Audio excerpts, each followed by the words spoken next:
ætla að sýna ykkur nýjan eiginleika sem komin í FIS-kerfið, en það eru rafræn læknabréf.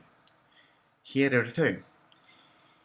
Það telst ekki lengur vera öruggt að senda læknabréf útprentuð á milli lækna eða stofnana, þannig að nú komin lausn á því máli, en við getum núna sent þetta rafrænt á milli einstaklinga, lækna og kerfa með því að senda beint á Heklugátt landlæknis.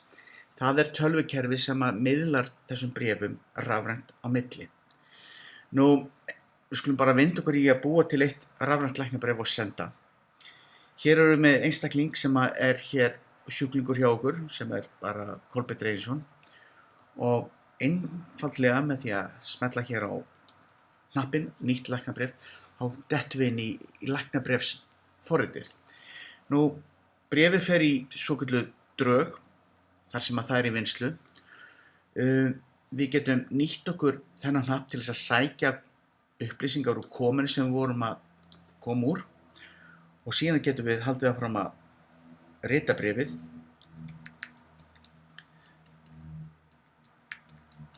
og komið þeim upplýsingum sem við þurfum að koma á milli.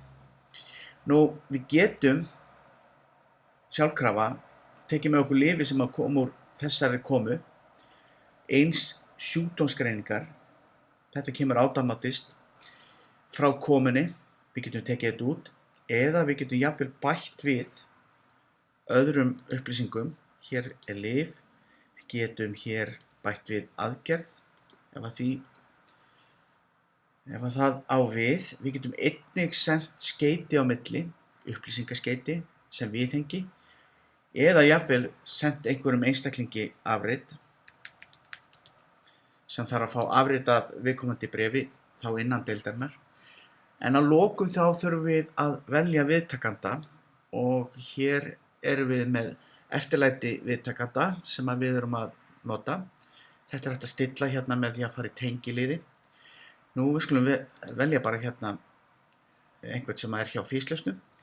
Þannig að við erum hér með sendanda sem eru við, eða ég, sálfræðingur í þetta skipti. Við sendum til Dagfinns sem háls-, nef- og eyrnalæknir, og hér kemur þá stofnunin, og hér sjúklingur sem ræðir.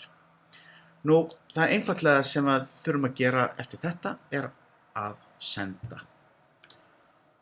Og núna fer bréfið alla leið, komið á leiðarenda, og Heklugáttin miðlar þessu á milli. Og við förum síðan aftur í komu, og þá erum við hér með bréfið, læknabréf, sem við höfum nú sent með rafrænum hætti og öruggum. Takk fyrir þetta.